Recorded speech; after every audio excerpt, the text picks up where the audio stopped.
অনলাইনে যারা টিকিট কাটবেন তাদের জন্য একটা র্যাফেলের মতো একটা ড্রর মতো হবে। প্রতিদিন আমাদের ভেরি নাইস অফ হিম যেটা একটা করে ইলেকট্রিক বাইক আমরা দিব, এবং এটা আজকে খেলাই শেষের দিকে আপনারা জেনে যাবেন কে উইনার। তো যারা অনলাইনে টিকিট কাটছেন তাদের জন্য এই সুযোগটা থাকবে, যারা অফলাইন বা টিকিট কাটছেন তারা এই সুযোগটা পাবেন। আমরা বলেছি ব্যাংকে আজকে কালকে টিকিটটা আজকে ওদের অ্যানাউন্সমেন্ট দিতে বলা হয়েছে, যারা খেলা দেখতে চান কালকে তারা আজকের মধ্যে টিকিটগুলো সংগ্রহ করে নেবেন।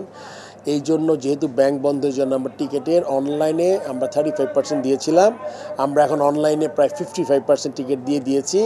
আপনি অনলাইনে গেলে টিকিট পাবেন। সবাইকে অনুরোধ করব যারা খেলা দেখতে ইচ্ছুক কালকে তারা আজকের মধ্যে অনলাইনে টিকিটগুলো কিনে ফেলবেন, এবং আপনি যতক্ষণ টিকিট থাকবে। এবং এটা বুঝতে হবে ঢাকা শহর আমাদের অত্যন্ত জনবহুল একটা শহর।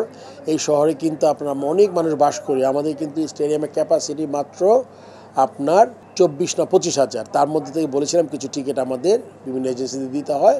এছাড়া টিকিটে সব যে খেলা দেখতে ইচ্ছুক তারা একটু আগে টিকিটটা সংগ্রহ করবেন। আর আমাদের এখানে একটা সুইমিং পুলের পাশে একটা বুথ তৈরি করেছি। আপনাদের কাছে আমার অনুরোধ থাকবে, একটা ভালো জিনিস করার চেষ্টা করছে ক্রিকেট বোর্ড, এটাতে আপনারা সর্বোচ্চ সহযোগিতা করবেন। আপনারা এটা নিয়ে কোনো মারামারি নাই, আর এই টিকিট কিন্তু একসময় শেষ হয়ে যাবে, এইটা আপনার মেনে নিতে হবে। আপনার সেকেন্ড আবার ট্রাই করতে হবে। সো আমি সবাইকে অনুরোধ করব শৃঙ্খলা বজায় রেখে আপনারা, আজকে কিছু অনাকাঙ্ক্ষিত ঘটনা ঘটেছে, যারাই করেছে আমার আশা করব যে আপনি এই ধরনের কোনো কাজ করেন না। ক্রিকেট বোর্ড, আমি আজকে বোর্ড প্রেসিডেন্ট, এটা কিন্তু আমার কোনো সম্পত্তি নয়। ক্রিকেটে যারা কাজ করছে এমপ্লয়ি ছাড়া, তারা কাজ করে এমপ্লয়ি বেতন নেয়। তাছাড়া অনেক ডিরেক্টরস আছেন যারা তাদের সময় দিয়ে হেল্প করার চেষ্টা করছে। সো এটা আমাদের সবাইকে ওন করতে হবে। এটা ক্রিকেট বোর্ডটা সবার, এটা আমাদের রক্ষা করা আমাদের দায়িত্ব। সো ক্রিকেটের জন্য ভালো কিছু হলে আপনাদের আমরা সবাই বেনিফিটেড হব। এই জন্য আমি সবার কাছে অনুরোধ করব আপনারা একটু ধৈর্য ধরবেন। এই ম্যাচ না দেখতে পারে নেক্সট ম্যাচে যাবেন।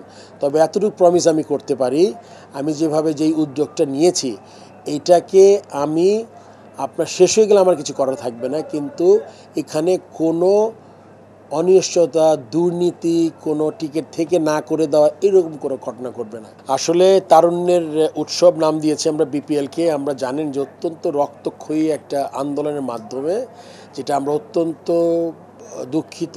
আমরা এটা ভাষা প্রকাশ করা যাবে না জুলাই আগস্টে যে জিনিসটা ঘটেছে বাংলাদেশে, বাট আমাদের তাদের প্রতি শ্রদ্ধা রেখেই আমাদের এগিয়ে যেতে হবে, এবং আমরা চাই এই শোককে শক্তিতে পরিণত করার জন্য। এই জন্য আমরা এই বিপিএলটা ছিল, আপনাকে আগে উল্লেখ করেছি, আমাদের দুইজনের প্রধান এবং মাননীয় প্রধান উপদেষ্টা এবং ক্রীড়া উপদেষ্টার তাদের সরাসরি ডিরেকশনে এই জিনিসটা ছিল। তো সেক্ষেত্রে আমরা বেশ কিছু নতুন জিনিস করেছি। ধন্যবাদ দিতে চাই মাননীয় ক্রীড়া উপদেষ্টাকে। তিনি অত্যন্ত কম সময়ের মধ্যে আমাদের যে 3টে স্টেডিয়ামে খেলা হবে, ওই 3টে স্টেডিয়াম উন্নয়ন, যেটাতে আমাদের রিপেয়ারিং কাজ ছিল, আপনি জানেন পুরনো হয়েছিল, করতে হয়, অনেকগুলো টাকা বরাদ্দ করেছেন, এবং তার নির্দেশনায় অত্যন্ত সুচারুভাবে আর্মি কাজটা পালন করেছে।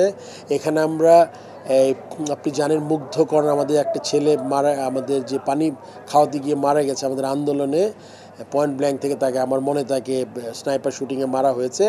তার স্মরণে আমরা একটা কর্নার করেছি, একটা না 6-7-8টা কর্নার করেছি। এগুলো আসলে ভিজিবল না স্টেডিয়াম, একটু ভিতরের দিকে, ওখান থেকে সবাই ফ্রি পানি খেতে পারছে। এটা পুষ্টিকে ধন্যবাদ, পুষ্টি এই কাজটা করেছে আমাদের সাথে। আমরা এখানে আবু সাইদ স্ট্যান্ড করেছি তার স্মরণে, যে প্রথম শহীদ যাকে যেভাবে নির্মমভাবে হত্যা করা হয়েছে।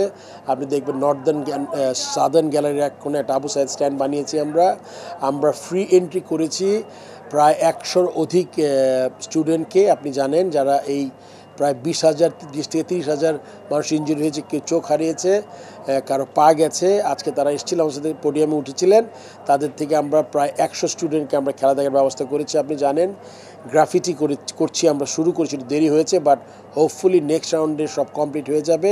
আমরা গ্রাফিটি করেছি এখানে জিরো ওয়েস্ট জোন করেছি। এটা আমাদের প্রধান উপদেষ্টার একটা কনসেপ্ট, যে আমরা একটা জোন করব টিকিটের দাম একটু বেশি রেখে, তারা যাতে ওইখানে করে, এটা মানে ওখানে বসতে পারে।